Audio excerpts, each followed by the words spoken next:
안녕하세요. 목돈연구소 박연미입니다. 아파트 같은 공동주택 공시가격이 역대 최대폭으로 하락했습니다. 보유세도 3년 전 수준으로 줄어들 것 같은데요. 그 사이에 1주택자 종부세 공제 금액은 12억 원으로 늘었죠. 강북 아파트 대부분은 그래서 종부세 대상에서 빠질 것 같습니다. 다주택자도 세부담이 줄어서 매도 요인이 감소할 테니까 당분간 시장의 호가 줄다리기 이어질 것으로 보입니다. 4월 27일 목요일 박연미의 목돈연구소 개장합니다. 마이클 잭슨 Love Never Felt So Good. 사랑이 이렇게 좋은 건 줄 몰랐네. 이런 얘기죠. 어화둥둥 내 사랑 미국말로 그런 내용일까요? 유튜브로 R님. MJ의 명곡 시작이 좋네요. MJ라고 하니까 다른 사람 같아요. 이거 재밌는데요. 0297님 어제 지인의 강력 추천 박연미의 목돈연구소를 아느냐고 묻더라고요. 저희는 가게에서 하루 종일 103.5 러브 FM만 듣고 있는데 목돈연구소 너무 유익하다고 하트까지 붙여주셨어요. 고맙습니다. 우리 좋은 건 나누자고요. 103.5 러브 FM 저희는 매일 오전 11시부터 12시까지 여러분 기다리는 목돈연구소 저는 박연미입니다. 유튜브 시사교양 라디오 있죠? 그리고 고릴라 보는 라디오도 있는데 팟캐스트 잊지 마세요. 팟캐스트에 들어와 주시면 제가 댓글 남겨드리는 거 아시죠?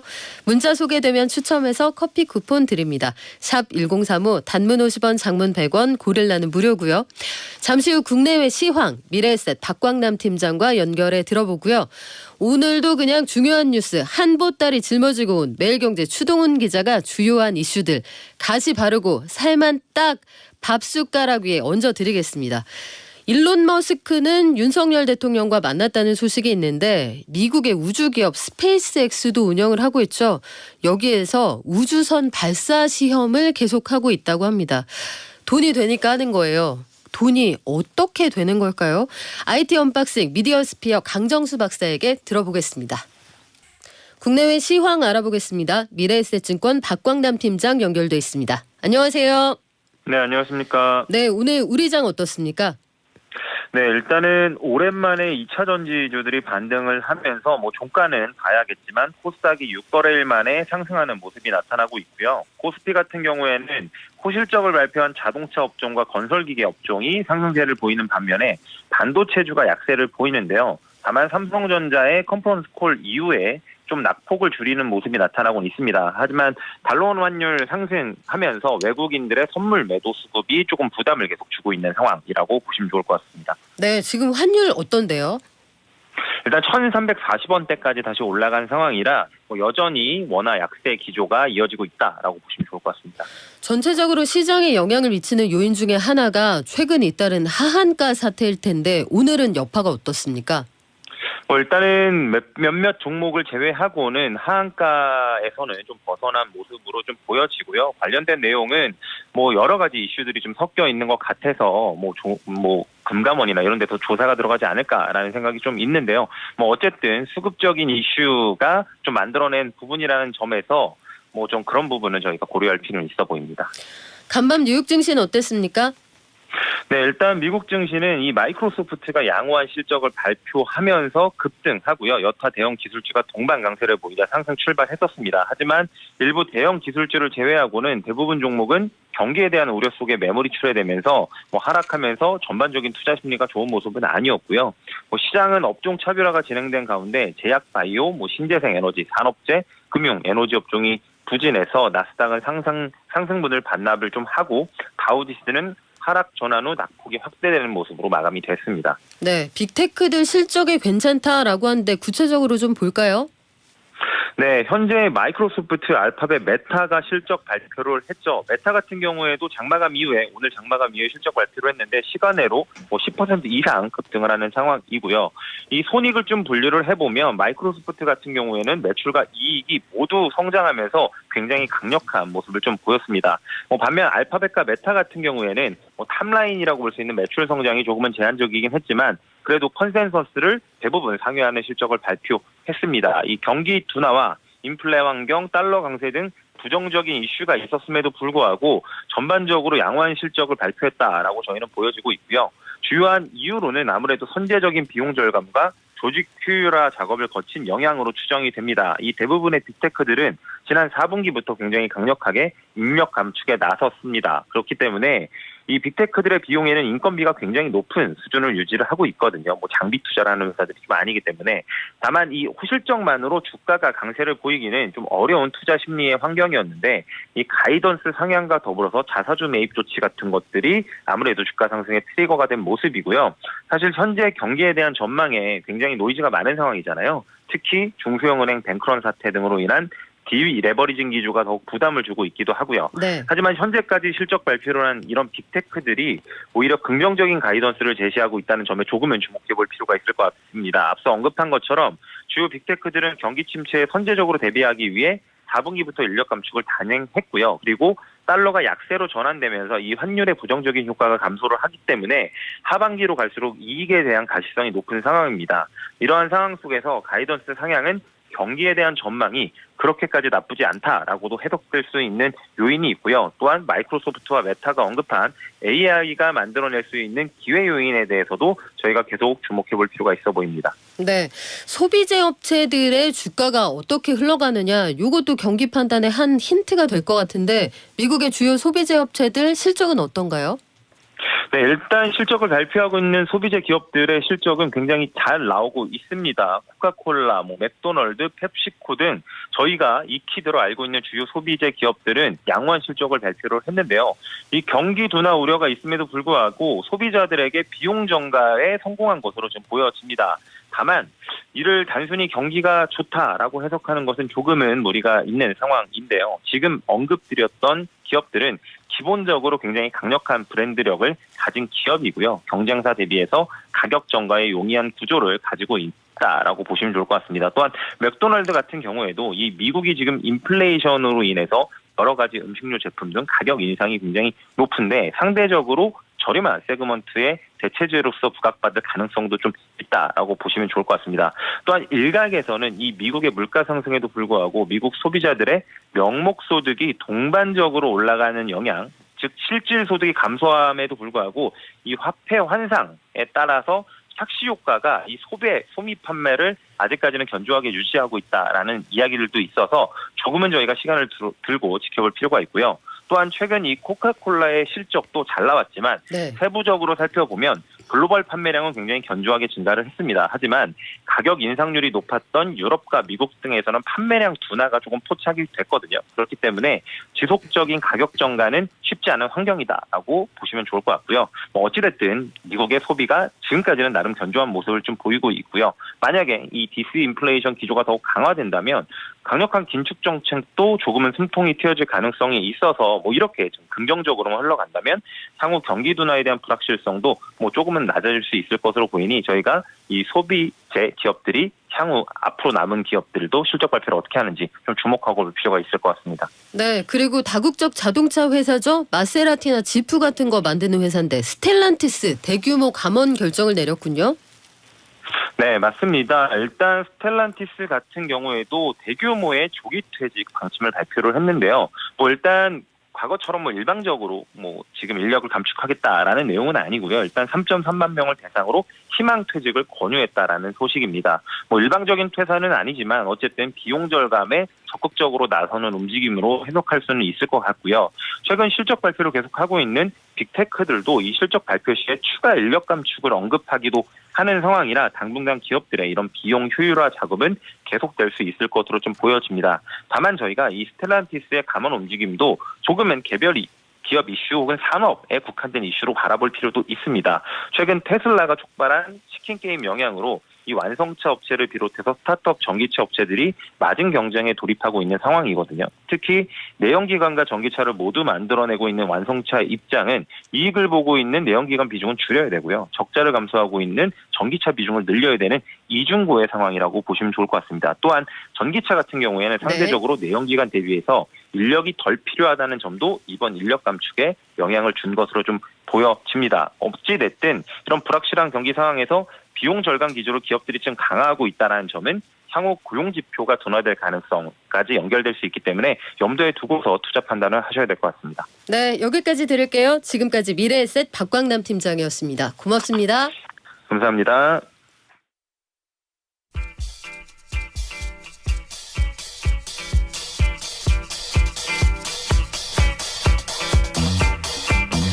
뉴스가 참 많은데요. 가시 바르고 살만 쏙쏙 뽑아서 여러분 숟가락에 얹어드리는 기자입니다. 일타경제 이슈 매일경제 추동훈 기자 오셨습니다. 안녕하세요. 네, 안녕하세요. 저 목소리 많이 나아지지 않았습니까? 네, 나아지셨는데 그래도 네. 좀 항상 걱정되는 마음으로 이 지켜보고 따뜻한 있습니다. 마음. 네. 추동훈 기자 덕분에 목소리가 좋아졌어요. 아, 그러신가요? 네, 저 고사리 같은 손으로 네네. 배와 도라지를 직접 고아서 네네. 보내주진 않았지만 네, 걱정하는 스틱으로 문자를 해서. 걱정하는 문자를 그냥 네. 그 한 바닥을 보내주셔서 고맙습니다. 우리 매일경제의 따뜻한 추동훈 기자 첫 네. 소식 어떤 건가요? 네, 먼저 부동산 뉴스로부터 시작을 해보면 좋을 것 같은데요. 아파트, 공동주택의 공시 가격이 나왔는데 작년보다 많이 떨어졌습니다. 공시 가격이 작년 대비 18.63% 빠진 가격으로 공시가 됐습니다. 역대 가장 큰 폭으로 하락을 했고요. 역시 많이 올랐던 만큼 좀 떨어지는 폭도 크다라고 보시면 될 것 같습니다. 올해 아파트와 다세대 주택 등 공동주택 공시가가 나왔는데요. 집값이 큰 폭 하락한 데다가 2020년 수준으로 보유세 부담을 낮추겠다라는 감세 부분에 대한 정부의 정책까지 더해지면서 결국에 가장 큰 폭으로 하락을 했다라고 보시면 될 것 같고요. 재산세 종부세를 부과받던 1가구 1주택자 보유세는 20% 이상 줄어든 것으로 보이고요. 그렇다 보니까 본격적인 상승기 초반쯤이라 볼 수 있는 2020년 수준까지는 내려갔다라고 정리를 하면 될 것 같습니다. 지난달 23일부터 이달 11일까지 공시가격과 관련된 의견 청취도 했는데 여기에서도 많은 시장의 변화가 느껴졌습니다. 8,159건이 접수가 됐고요. 이는 지난해보다 12% 줄어든 거고 21년도 너무 집값이 오르다 보니까 항의 그리고 의견을 많이 냈던 4만 9천 건이 나왔던 21년보다는 6분의 1 수준으로 줄었습니다. 즉 이번에 나온 공시가격이 어느 정도는 시장의 온도에 맞게 갔다라고 보시면 될 것 같습니다.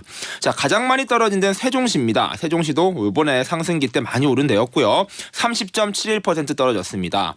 가장 많은 인구들 살고 있고 집값의 이제 바로미터인 서울 같은 경우에는 17.32% 떨어져서 전국 평균보다는 조금 덜 내린 상황이고요. 인천이 24.05%, 경기도가 22.25%, 대구가 22.06%로 광역시 중심으로 많이 오른 지역이 많이 빠졌다. 어찌 보면은 지방 강역시에서의 네. 집값 부담이 많이 줄어들었다라고 보시면 될 것 같습니다. 종부세 대상도 많이 줄어들 거다라고 하는데 실제로 종부세 어느 정도 줄어들까요?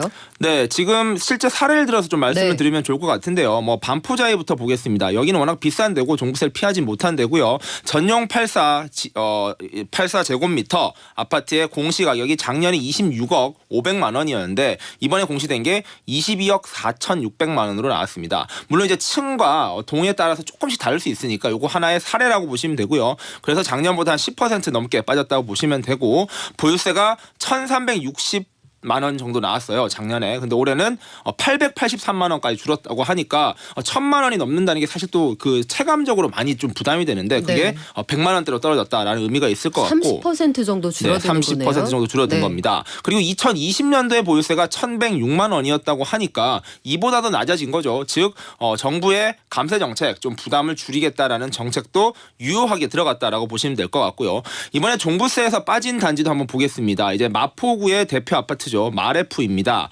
마포 레미안 푸르지오 아파트의 전용 84제곱미터 같은 경우에는 작년에 공시가가 13억 8천만 원 정도 했었는데 이번에 공시가가 뜬 게 10억 9,400만 원으로 20% 정도 하락을 했고요. 이번에 가격이 떨어지면서 종부세 대상에서 제외됐습니다. 그래서 지난해 종부세와 재산세를 더한 세금이 412만 원이었는데 이번에는 종부세는 빠지고요. 재산세만 부과되어서 253만 원 정도가 나올 것이다라는 시뮬레이션 기사가 나왔습니다. 이것도 38.7%나 하락한 거니까 네. 금액이 어찌 보면 150 줄었다라면 적게 볼 수도 있는데 비율로 보면은 굉장히 많이 줄었다라고 보시면 될 것 같고요. 이게 한 가구가 아니고 수만 가구에 이제 해당되는 거니까 그런 네. 세금 부담이 줄었다라고 보시면 되고 하나 비슷한데요. 이 텐즈일입니다. 이 성동구의 대표 아파트고요. 전용 84 같은 경우에도 작년에 공시가가 12억 7천이었는데 올해 9억 4,700까지 떨어졌습니다. 떨어지면서 종부세 부과 단지에서 제외됐고 세금은 350만 원에서 208만 원으로 무려 40%나 감소했습니다. 자, 이처럼 공시가가 떨어지면서 세금 부담은 줄어들었는데 마냥 떨어지는 게 또 좋은 건 아니거든요. 어쨌든 어느 정도 거래가 활발하게 이루어지고 집값이 버텨줘야 실물 경제도 같이 따라가줄 수 있기 때문에 마냥 떨어진 것이 또 좋다라고 말하기 어렵고 공시가격에 이의가 있으시면 다음 달 30일까지 또 이의 신청서를 홈페이지나 국토부, 시군, 구청, 민원실에다가 넣으시면 됩니다. 그렇게 하면은 다시 한번 최종적으로 조율을 해서 네. 결과적으로는 이제 이번 공시가격이 확정된다라고 보시면 될 것 같아요. 네, 민원을 넣는다고 했어요. 세대가 급격하게 가까워지네요. 민원을 넣는다. 올해는 전체적으로 이의 신청이 좀 줄어들 거다 이런 전망이 나와 있고 방금 들어온 속보를 하나 전해드릴까요? 동탄의 전세 사기로 의심되는 그 단지 해당 단지에 대해서 그 피의자의 주거지가 압수수색 중이다 이런 소식이 들어와 있습니다. 전세 사기 관련해서 참 안타까운 사연들이 많은데 관련 대책법이 국회 법사위를 통과를 했군요. 네, 맞습니다. 이제 정사 사기 대책법이 이제 국토부와 그리고 국회에서 여러 가지 방면에서 대응책 그리고 지원책을 마련하는 방향으로 가고 있습니다. 자, 원희룡 장관이 어제 국회에 직접 방문해서 이런 것들에 대한 국회 협조 부탁을 했고요. 정사 사기 피해 지원을 위한 지방세 기본법 등 관련 법 일단은 법사위를 26일 날 어제 통과를 했습니다. 자, 오늘 본회의가 있는데 일단 요 관련 법은 오늘 가능하면 통과시키겠다라는 것이고요. 핵심은 결국에는 전세금에 대한 우선 변제를 준다. 우선권을 주겠다라는 것입니다. 자, 임차 보증금보다 당해세를 보다 이제 임차 보증금을 더 받을 수 있게 해주겠다는 것이고요. 우선 변제 범위가 국세뿐 아니라 지방세에서도 우선권이 생긴다면 피해자 고통이 줄어들 것이다라고 예상을 하고 있습니다. 자, 이와 더불어서 전반적인 대책, 전반적인 정책을 마련하기 위한 전세 사기 특별법도 오늘 발의될 예정입니다. 자, 국토위 여당 간사 방이죠. 이제 김정재 의원실에서 준비를 하고 있고요. 원희룡 장관과 함께 이 작업을 통해서 이 워낙 사안이 심각하고 피해가 크다 보니까 야당에 이제 큰 협조를 부탁하고 있고요. 일단 오늘 발의가 되면 그 다음에는 다음 주 중에 관련법이 최종적으로 본회의 통과까지 이루어질 것으로 예상됩니다. 원래 원희룡 장관의 목표는 이번 주에 네. 발의를 해서 이번 주에 다 통과시키는 게 목표였는데 아무래도 너무 또 급하게 하다 보면은 문제가 생길 수 있으니까. 그렇죠. 법안 심사에 시간이 좀 필요하니까요. 네. 그래서 아마 다음 주 월요일부터 해서 본격적인 심사가 들어갈 거고요. 늦어도 다음 주까지는 이제 이렇게 통과시킬 것이고 아까 말씀드린 우선 매수권을 잘 좀 부여할 수 있도록 준비를 할 거고요. 핵심은 결국에 임차인들의 주거권을 보장시키는 것이라는 겁니다. 어쨌든 이런 사고로 인해서 돈도 일어나는 데다가 살고 있는 집까지 잃을 수 있는 이런 상황을 방지하기 위한 대책들 좀 디테일하게 살펴봐야 될 것 같고 이 부분은 뭐 다음 주에 구체적인 법안이 나오고 본회의 통과되면은 다시 한번 정리해봐도 좋을 것 같습니다. 네, 의견들 많이 주시네요. 0445번님, 우리 집도 곧 이사인데 전세 사기에 대출금 이자에 걱정이 많았는데 그나마 좀 안심이 되는 소식이 들려온다 이렇게 말씀을 해주셨습니다. 종부세 관련해서도 그렇고요. 재산세, 전세 전 국민에게 영향을 미치는 굉장히 중요한 이슈잖아요. 저희가 속속 업데이트 해드리겠습니다. 간담회 미국에서는 윤석열 대통령이 테슬라 CEO 일론 머스크를 만났다 이런 소식도 있었는데 왜 만났습니까? 자, 오늘 한국 시간으로 아침 시간에 속보가 나오면서 이게 확인이 됐습니다. 뭐 좀 비공개로 만났다가 이렇게 이제 대통령실에서 풀을 한 걸로 보이는데요. 자, 26일 날 일론 머스크가 이제 윤석열 대통령과 만났습니다. 26일 오전에는 한미 정상 간 회담도 있었고요. 아주 바쁜 일정을 지금 미국에서 소화하고 있는데 그중에서 가장 눈에 띄는 기업인 바로 스타 경영자죠. 이제 괴짜 경영자이면서 스타 경영자인 일론 머스크 CEO와 윤석열이 만나서 구체적인 이야기를 나눴다고 하는데요. 내용은 핵심은 결국에 기가팩토리라고 불리는 테슬라의 생산 공장을 한국으로 유치하겠다. 이게 지금 윤석열 대통령의 큰 꿈 중 목표 중 하나거든요. 그렇다 보니까 이와 관련된 논의를 위해서 만났다라고 보시면 될 것 같고 윤석열 대통령은 지난해 11월에는 일론 머스크와 화상 면담을 가졌었습니다. 당시에도 기가팩토리를 추가적으로 아시아에 건설을 한다면 대한민국만큼 괜찮은 데가 없다라고 제안을 하면서 일론 머스크 역시 머지않은 시점에 한국을 한번 방한했으면 좋겠다라는 그때 화답을 했었는데요. 이러한 만남이 한국에서 이루어지진 않았지만 일단 미국에서 전격적으로 이루어진 만큼 과연 진짜로 한국에 기가팩토리가 생길 것인가에 대한 이제 투자자들의 관심은 좀 쏠릴 것 같습니다. 자, 블레어 하우스라고 영빈관이죠. 미국의 대통령실 영빈관 블레하우스에서 만났고 윤석열 대통령은 한국은 최고 수준의 제조 로봇과 고급 인력을 보유하고 있으며 이런 것들을 테슬라와 같이 협업을 한다면 굉장히 효율적으로 할 수 있을 것이다 라고 제안을 했고요. 또 재미있는 것은 윤석열 대통령이 직접 대한민국이 왜 기가팩토리가 지어지면 좋은가 브로셔를 제작을 했다고 해요. 그러니까 이제 사전 만남 자체는 일론 머스크가 윤석열 대통령이 미국 온다는 소식을 듣고 먼저 제안을 줬다라는 게 대통령실 설명이고요. 일론 머스크가 먼저 만나자고 했다. 아니, 보통 아쉬운 쪽이 먼저 만나자고 하지 않나요? 그러게 말입니다. 그래서 대통령실 설명에 따르면은 그렇게 이야기를 했고요. 그에 또 화답하기 위해서 대통령께서는 이제 기가팩토리를 한국에 유치해야 된 이유를 브로셔서 만들어서 직접 일론 머스크에게 줬다고 합니다. 자, 모쪼록 이렇게 기가팩토리의 투자 유치와 관련된 뉴스가 나온 셈인데 과연 진짜 한국에 올지 이거에 대해서는 전문가들의 의견 조금 갈리긴 합니다. 네. 하지만 뭐 정말로 유치가 된다면 한국으로서는 너무나 좋은 기회가 될 것 같고요. 이러한 투자 소식 아시아에서 어떻게 이루어질지 좀 지켜보는 것도 흥미진진할 것 같습니다. 네, 부디 우리에게 좀 좋은 소식이 있었으면 좋겠습니다. 기름값 얘기 좀 해볼까요? 국제유가가 감산해서 오를 것 같다라고 했는데 떨어져요? 네, 맞습니다. 지금 유가에 대한 소식은 작년부터 해서 굉장히 큰 폭으로 움직이고 있습니다. 어쩔 때는 올라갈 것 같이 굴다가 또 어쩔 때는 또 이렇게 딱 떨어지는데 도대체 논리적으로 무엇이 맞느냐에 대한 이슈는 계속 있습니다. 이번에 또 유가가 하락한 이유는 결국에는 리세션, 이제 경기 침체에 대한 우려가 커졌다라고 보시면 될 것 같은데요. 국제 유가도 거의 뭐 심리적인 지표로 움직일 정도로 지금 굉장히 좀 어려운 예상이 되고 있는 상황입니다. 자, 26일 날 국제 유가가 크게 하락을 했는데 서부 텍사스산 원유 6월 인도분 같은 경우에는 3.6%가 떨어져 74.3달러에 마감을 했고요. 브렌트유 같은 경우에도 7월 인도분이 3.8% 떨어진 배럴당 77.9달러로 마감을 했습니다. 이게 다 거의 최근에 들어서 최저 가격이고요. 자, 기억하시는 분들은 기억하시겠지만 작년에 우크라이나 러시아 전쟁이 발발했을 때 이 유가들이 120달러를 넘었었습니다.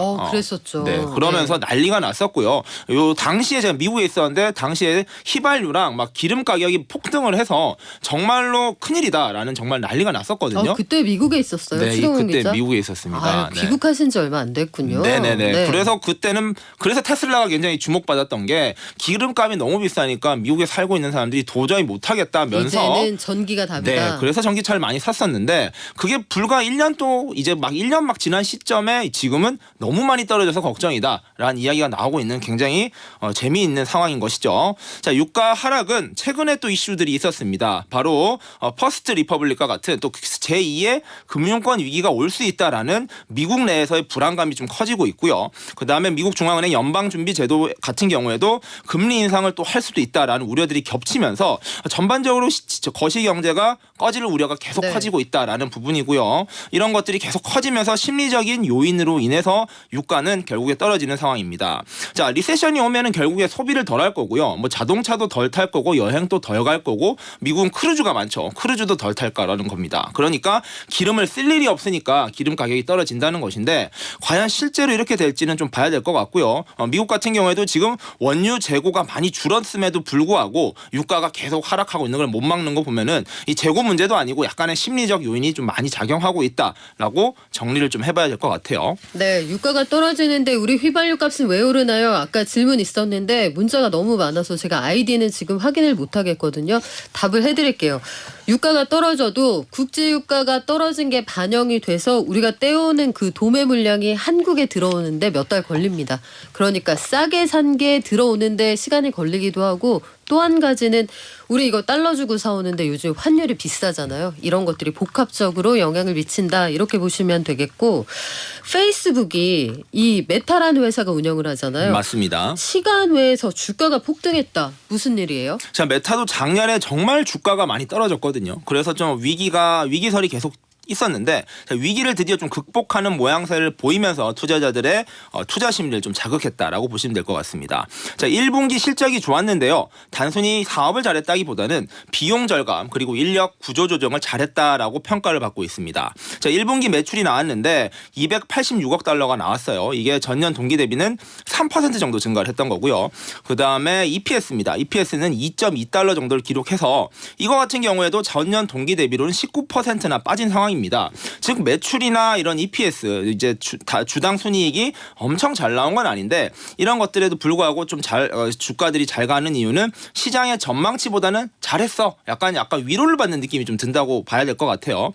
일단은 페이스북의 일일 활성 사용자 수는 20억 4천만 명을 기록했습니다. 이게 전년 동기보다 4% 늘어났고요. 시장 전망보다 좀 높게 나오면서 최근에 지표들이나 실적들이 나오는 걸 보면은 좀 매출이나 이런 게 좀 안 좋더라도 사용자 수가 버텨주면 잘 가고 있는 경우가 있습니다. 대표적으로 스포티파이가 좀 그랬거든요. 네. 세계 1위 음원 회사인 스포티파이가 매출은 좀 그저 그랬는데 사용 이용자 수가 많아가지고 잘 됐었고요. 반대로 넷플릭스 역시 작년에 주가가 많이 빠졌던 이유가 이용자 수가 줄어드는 거 이게 굉장히 컸었거든요. 그런 측면에서 메타는 이용자 수 페이스북을 쓰는 사람도 계속 잘 버텨주고 있고 이렇다 보니까 긍정적으로 좀 평가를 받았다라고 보시면 될 것 같은데 그중에서 비용을 절감한 거의 핵심은 인력 구조 조정이었습니다.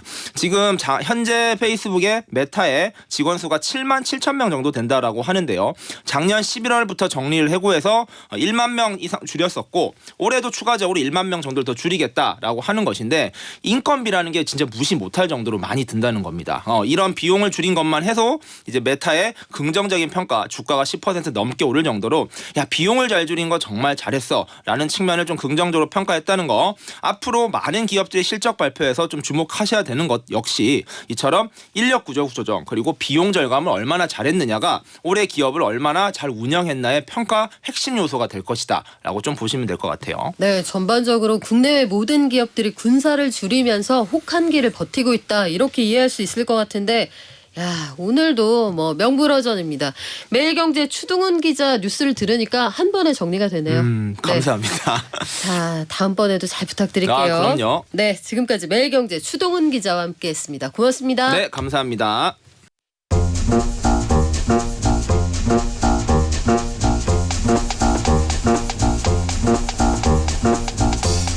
아마도 전 세계에서 제일 유명한 사장님이겠죠. 일론 머스크. 거의 하루에 한 번씩 목돈연구소에 출연합니다. 출연료 송금해야 될 것 같은데 간밤에는 윤석열 대통령과 접견을 하기도 했대요. 이 일론 머스크가 이끄는 여러 회사 중에 하나가 바로 우주기업 스페이스X입니다. 이 회사가 올해 로켓 발사 목표를 100회로 제시했대요. 그러니까 적어도 100번은 쏘겠다 이런 얘기인데 이거 돈 많이 든다고 들었는데 이렇게 해서 돈 벌 수 있을까요? 그리고 테슬라에는 어떤 영향을 미치게 될까요? 오늘 IT 언박싱에서 낱낱이 알아보겠습니다. 미디어 스피어 강정수 박사 오셨네요. 안녕하세요. 안녕하세요. 박사님, 그 일론 머스크는 그 미국 사람보다 한국 사람들이 더 관심이 있어 보이는 그 정도로 친숙한 CEO인데 일단 간밤에 들어온 속보부터 일론 머스크와 윤석열 대통령이 만났습니다. 네. 이 기가팩토리를 한국에 짓느냐 마느냐 요 얘기했다는데 박사님 보시기엔 어때요? 가능성이 전혀 없지 않습니다. 우선 테슬라가 목표라는 것은 잠깐만요. 전혀 없지는 않다. 않습니다. 가능성이 있다. 네, 아주 작게는 있습니다. 네. 왜냐하면 테슬라가 목표라는 것은 2030년까지 연간 생산량 2천만 대예요. 작년에 145만 대 정도 생산했었는데 네. 2030년까지 앞으로 한 7년 후에 10배를 만들겠다. 10배를 더 만들어야 돼요. 그럼 공장이 지금 약 무려 한 30개까지 그것도 필요하다고 얘기를 해요. 한국으로 와야겠네요. 네, 그래서 네. 지금 중국 시장도 대단히 중국 시장이 전 세계에서 가장 큰 자동차 시장인데 여기에 상하이 시장이 가깝게는 있지만 상하이 시장 하나만으로는 될 수가 없고 상하이 시장의 리스크가 좀 있거든요. 왜냐하면 공장 땅이 공산당 거거든요. 그래서 언제든지 말썽 피우면은 쫓겨날 수도 있습니다. 그래서 이런 리스크가 존재하고요. 물론 네. 한국도 북한이라는 리스크가 분명히 존재해서 그걸 많이 고려하긴 할 텐데 그럼에도 불구하고 언젠간 질 거예요. 언젠간 한국에도 저는 질 거라고 봅니다. 일본 시장도 있고 한국 시장, 중국 시장을 세 개를 노릴 수 있는 지정학적인 좋은 위치가 있기 때문에 한국 시장의 가능성은 있는데 뭐 윤석열 대통령 같은 경우 자기 재임 기간의 하나의 성과로서 이걸 유치하고 싶다라고 얘기를 하고 있는데 유치가 반드시 과연 좋을 것이냐. 왜냐하면은 이제 2차 전지 업체들한테는 협력 네. 업체가 생기는 거니까 대단히 좋은 소식일 수 있지만 현대기아차에게는 대단히 강력한 경쟁자 현재에서 생산되는 아마 한국에서 생산된다라면 모델 2라고 하는 흔히 말하는 저가 즉 뭐 한 2만 달러 미만의 저가형 전기차가 한국에 생산될 가능성이 높기 때문에 그랬을 경우에 미칠 효과는 또 자유무역 국가잖아요. 미국하고 한국이. 그렇죠. 그렇기 때문에 세금 또한 혜택이 있을 거고 이번에 윤석열 대통령이 또 세금 더 깎아준다고 분명히 더 얘기를 했을 테니까 아마 가격 경쟁력에 있어서 대단히 파괴적인 제품이 나올 수도 있기 때문에 만약 한국 경제에 좋은 거라고 좀 보지는 않습니다. 배터리는 호재, 완성차는 강력한 경쟁자의 등장이 될 것이다. 네. 그래요. 어떻게 될지 모르겠는데 그래도 저는 우리가 유치했다 이런 소식 좀 전해드릴 수 있으면 좋겠어요. 올림픽 유치 같아요. 그렇죠.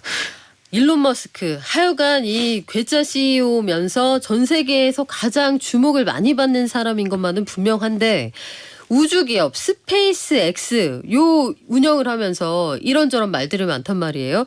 X 시리즈 가운데 우주 버전 스페이스X는 정확히 뭐 하는 회사입니까? 그러니까 우선은 목표는 화성을 가겠다. 화성에 인류가 살게 하겠다.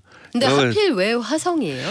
그게 이제 SF 소설에 화성이 많이 등장하거든요. 그래서 뭐 과거에 사실은 19세기 말에는 어떤 학자가 화성에 인류가 살았다는 증거까지도 발견하고 뭐 이런 게 화두가 됐었지만 점점 과학기술이 발전하면서 인류가 살았던 문명이 살았던 흔적은 아니다라고 판명이 났었는데요. 네. 이런 거 이때부터 화성이 그나마 무언가 인공 캡슐이나 이런 걸 설치를 하면은 인간이 살 수가 있고 거기 분명히 물이 있을 가능성이 있다.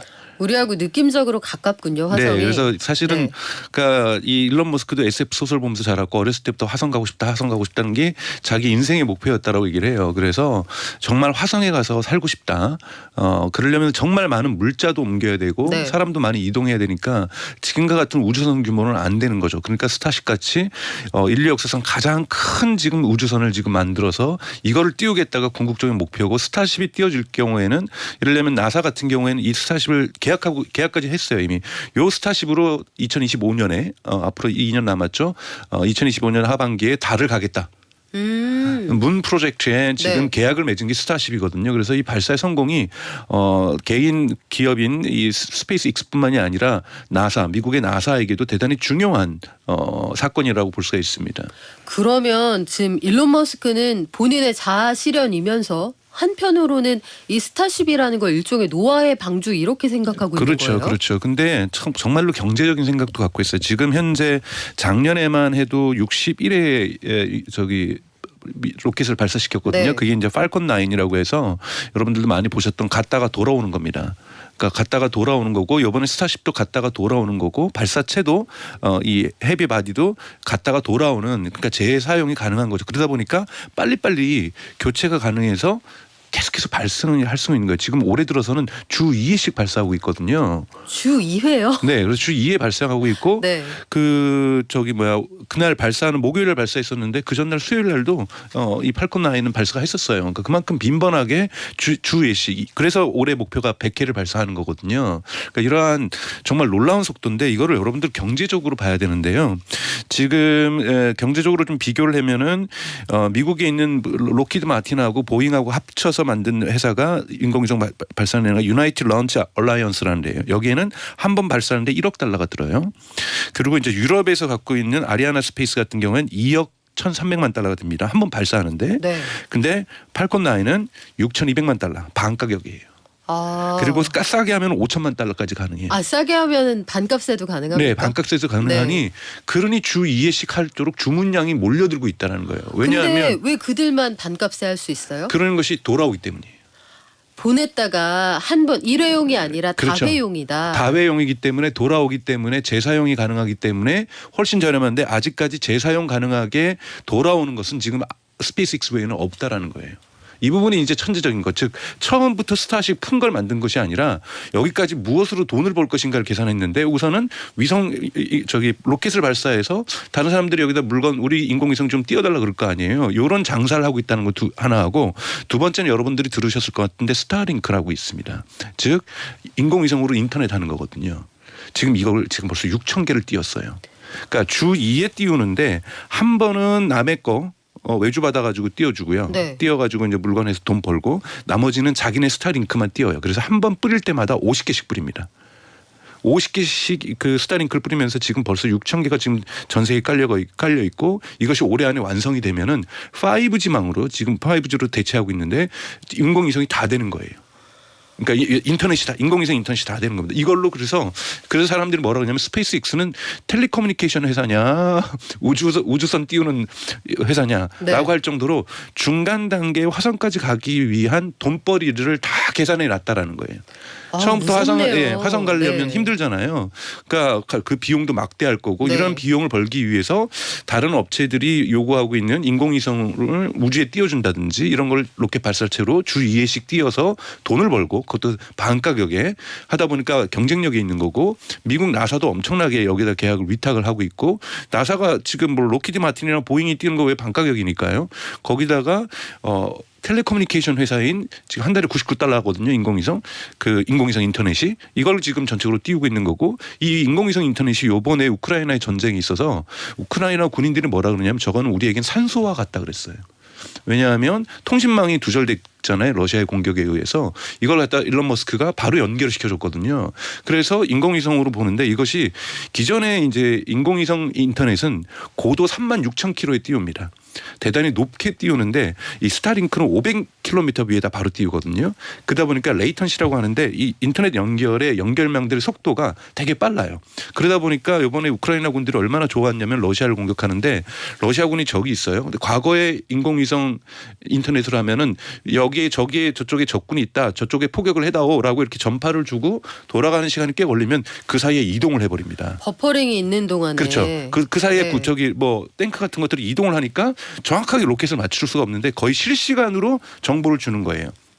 상공 500km밖에 안 뛰어 있으니까 그러니까 연결성이 레이턴시라고 하는데 이 거의 버퍼링이 없다 보니까 바로바로 포격을 하다 보니까 러시아 탱크 부대라든지 포병대들이 많이 공격을 받았어요. 야. 그래서 이번에 전쟁 그러다 보니까 나사라든지 미국 군대들도 우리 스타링크 주문하겠다.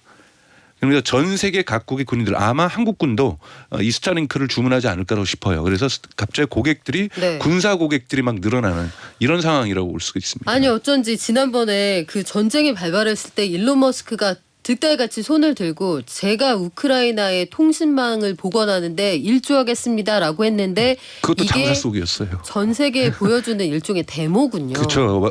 군인들에게 보여주는 군사 작전에 있어서 우리의 스타링크가 얼마나 가치가 있는지를 보여줄게라는 사실은 인류애적인 것을 겉으로는 드러내지만 속으로는 장사를 한 거고 이 장사가 완전히 먹힌 거죠.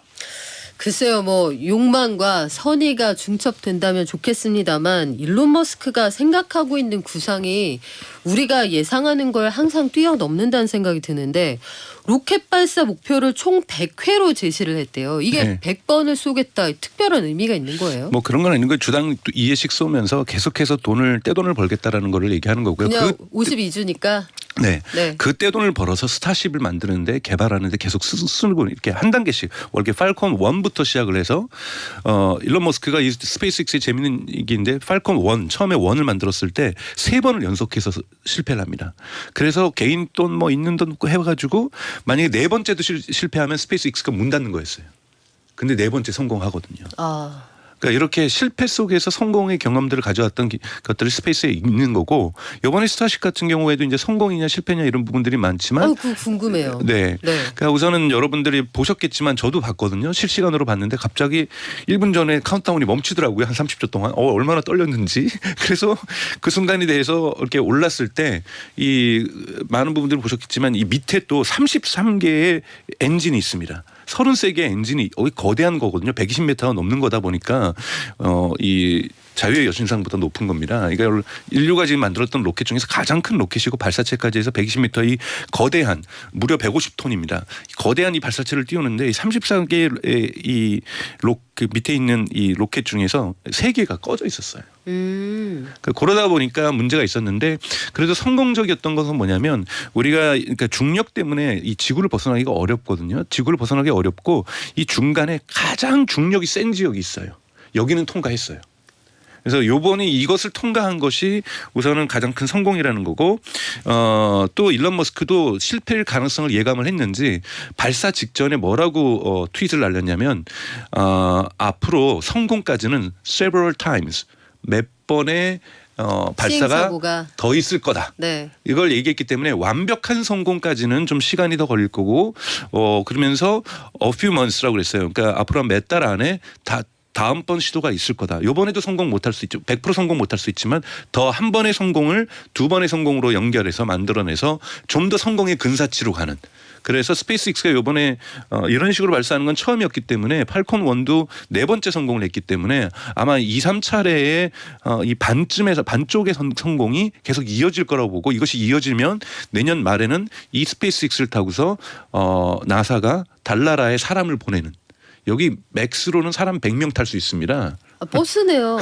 우주 버스. 그렇죠. 그러니까 네. 그리고 짐칸도 대단히 크고요. 그렇기 때문에 정말 왜 이거는 화성을 가려고 하는 목표를 갖고 있기 때문에 여기에 이렇게 이걸 내면 이거 갖고 또 장사 치는 거예요. 왜 일주일에 2번씩 띄우냐면 스타쉽도 이제 되면은 계속 띄울 거거든요. 팔콘 9 같은 경우에 실을 수 있는 물건의 운반 능력이 9배예요. 그러면 어마어마한 물량들을 인공위성을 갖다가 가지고 가서 팔콘 X가 50개의 스타링크를 띄웠다 그래요. 한번 띄우면. 그다음에 이 스페이스 X는 스타쉽은 가면은 200개의 위성을 갖다가 쏟아부을 수가 있습니다. 야. 그러니까 한 번 뜰 때마다 200개씩 쏟아붓는 거잖아요. 그러면은 스타링크도 200개지만 다른 위성들도 200개씩은 실어 나를 수 있다는 거니까 200개 업체들이 한국도 있을 수 있고 미국도 있을 수 있고 계속해서 인공위성 그러니까 이 시장 싹쓸이하는 겁니다. 아니 그 두 가지 의문이 있어요. 한 가지는 지금 말씀하신 것처럼 그 일론 머스크의 회사가 요거 왔다 갔다 하는데 왕복이 가능하기 때문에 발사하는 비용이 저렴하다라고 하셨잖아요. 네. 다른 회사는 왕복으로 못 만드는지. 아직까지 못 만들고 있죠. 아 그래요. 네. 그러면 타사는 아직까지 원웨이 티켓만 발급을 할 수가 있다. 그렇죠. 두 번째는 저는 이번에 이 실험 과정에서 좀 흥미롭게 지켜봤던 게 스타쉽이 시험 발사에는 성공했는데 가다가 폭발했단 말이에요. 네. 근데 우리 같으면은 좀 실망했을 것 같은데 이 직원들이 보여준 그 반응이 네. 현재 장면을 보면 환호를 한단 말이죠. 네네네. 내가 보기엔 실패한 것 같은데 그들은 환호를 한다. 이게 무슨 뜻이에요?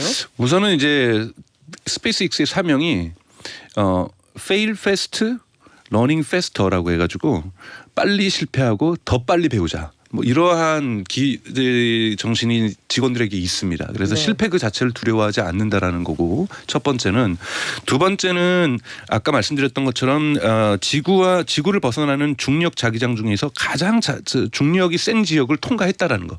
이것이 되게 중요한 1차 목표였다고 그래요. 1차 목표를 달성했고 이게 그냥 스스로 터진 게 아니라요. 스타쉽이 자체적으로 폭파 당추를 눌러서 스스로 터져버린 거예요.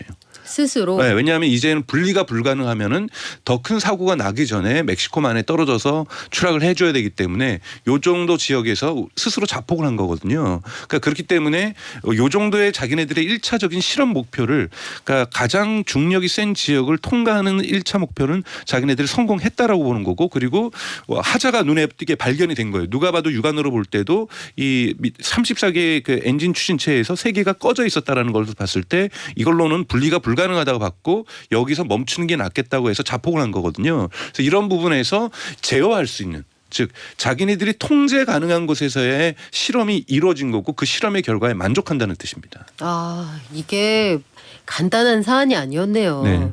근데 그런 궁금증도 있어요. 지금 위성을 엄청나게 가서 뿌리고 있다. 네. 만약에 우주 공간 자체도 일종의 어떤 공간에 대한 소유권 혹은 전 세계가 공유한다는 개념이 있다고 하면 머스크의 위성이 그렇게 땅을 많이 차지해버리면 공간을 많이 차지하면 후발주자들은 어떻게 해요? 그러니까요. 그래서 이걸 누가 먼저 가져갈 것이냐. 그래서 사실은 제 베조스 아마존을 창립했던 제 베조스도 일을 그만두고 나서 지금 이런 유사한 우주 산업에 뛰어들었고요. 그리고 지금 한국 같은 경우에도 대단히 우주 산업 쪽에 많은 신경을 쓰고 있잖아요. 그래서 빨리 선점하는 쪽이 임금 왕자고 그다음에 지금 빠르게 추격해오는 것이 중국입니다. 중국이 지금 위성 발사 규모에서는 세계 2위를 차지할 정도로 유럽을 제꼈거든요. 그러니까 중국도 지금 빨리 위성 발사체를 갖다가 계속해서 지금 띄어내가고 있는 거고 사실은 이 하늘에서 지금 5G만까지 가져가고 있는 거고 이번에 군사적 목적에 있어서도 고에도 어떠한 위성 인터넷이 아니라 적에도 위성 인터넷이 가질 수 있는 위력들을 일론 머스크가 보여줬단 말이죠. 이쪽에서의 어떤 선점 그래서 KT도 지금 선언을 했어요. 우리도 인공위성 인터넷 사업에 뛰어들겠다. 뭐 이런 식의 어떠한 우주 선점 산업에 대해서도 한국 기업들이라든지 세계 통신사들도 대단히 많이 관심을 갖고 있지만 지금 거의 스타쉽이 만약에 성공할 경우에 거의 촘촘하게 일론 머스크의 스타링크가 지구를 감쌀 거라고 예상이 되고 있는 상황인 거죠. 그러면 못 쓰게 되거나 고장난 낡은 위성, 그 위성 쓰레기들은 어떻게 치웁니까? 그런 것도 일론 머스크가 얘기를 했어요. 다 이게 SF 소설에 다 나와 있는 거기고 그런 영화들도 있잖아요. 우리 네. 승리용가 그 영화를 보면은 이거 수거하는 잡들이 있잖아요. 그렇죠. 송중기 씨가 나왔던. 나왔죠. 네. 그런 것처럼 일론 머스크 그 얘기했어요. 때가 되면 우리가 이 스타쉽은 워낙 커가지고 이 안에다가 데리고 올 수도 있다. 아, 우리가 버린 거 다시 수거하겠다. 고장난 거 수거하는 사업도 하겠다. 그러면 우주 쓰레기를 버리기도 하고 회수하는 업체도 우리가 하겠다. 다 하겠다. 야, 그래서 이 돈 벌어서 네. 화성 가겠다. 화성 네, 그래서 왜냐하면 스페이스X가 지금 비상장 기업 중에서는 네. 세계에서 가장 비쌉니다. 비상장 회사 중에 세상에서 제일 비싼 회사를 가지고 있다. 네. 우주선 발사와 실험 알겠어요. 그런데 일론 머스크가 가지고 있는 회사가 한두 개가 아니잖아요. 그렇죠. 그리고 상장돼 있는 기업들의 이런 행보가 어떤 영향을 미칠까 이것도 궁금한데 기존에 가지고 있었던 상장사들은 영향을 어떻게 받습니까? 우선은 이 스페이스X가 가지게 되면 우선 일론 머스크가 이거를 올해나 내년에는 스타쉽이 발사 성공하면 아마 상장할 거예요. 그쯤 되면은 주가는 더 오를 거고 그리고 스타쉽이 경제성이 사실은 돈이 많거든요. 현금이 많아요. 그러니까 이제는 막 실험해가지고 돈 없는 회사가 아니라 돈을 많이 버는 회사거든요. 이렇게 돼서 만약에 했을 경우에는 상대적으로 예를 들면 테슬라의 주가는 저는 올라갈 수도 있다는 이유가 뭐냐면 일론 머스크의 암시도 그렇고 이 커넥티비티 그러니까 즉 자동차를 인터넷으로 연결하려면 이 통신 산업이 아니라 자기네들이 직접 그러니까 즉 앞으로 테슬라의 모델 3라든지 모델 Y를 사거나 저가용 자동차를 사면은 인터넷을 신청하게 된다라면은 스페이스X에 스타링크를 신청하게 되는 거죠. 야. 이렇게 해서 자동차가 인터넷으로 연결되는 시대 그리고 자동차 가격에 매달 서비스죠. 하나의 어떤 과거에는 우리가 네스프레소 커피 팔아서 네스프레소 돈 버는 게 아니라 캡슐 기계 팔아서 돈 버는 게 아니라 캡슐 팔아서 돈 버는 거잖아요. 캡슐 사면 머신 주잖아요. 그런 네. 것처럼 이제 머신이 자동차가 되는 거고 이 캡슐이 예를 들면 인터넷 서비스 그리고 테슬라가 보험 서비스도 하거든요. 이런 식의 어떤 서비스 기업으로서 성장하려고 하는 이러한 자동차 산업의 어떤 질적 변화들도 스페이스X하고 연관이 있습니다. 자, 이제 테슬라는 결합 상품으로 자동차하고 인공위성 인터넷을 엮는 그런 시대가 올 것도 같습니다. 우리 기업들도 좀 속도 내야 되겠죠. 사명이 아니고요. 사훈 일종의 사훈인데 빨리 실패하고 더 빨리 배운다 이런 내용이라고 합니다. 무서운 회사네요. 네. 지금까지 IT 언박싱 미디어스피어의 강정수 박사였습니다. 고맙습니다. 고맙습니다. 실패를 두려워하지 않는 것 그건 배워야겠어요. 연진님이 보내주셨네요. 연진아 오늘도 들어줘서 고마워. 저희 내일 돈터뷰 있습니다. 요즘 증시 변동성 장난 아니죠. 업라이즈 이효석 이사와 함께 대체 요즘 증시 왜 이러는지 알려드릴게요. 내일도 오실 거죠? 오전 11시 SBS 목돈연구소에서 기다리겠습니다.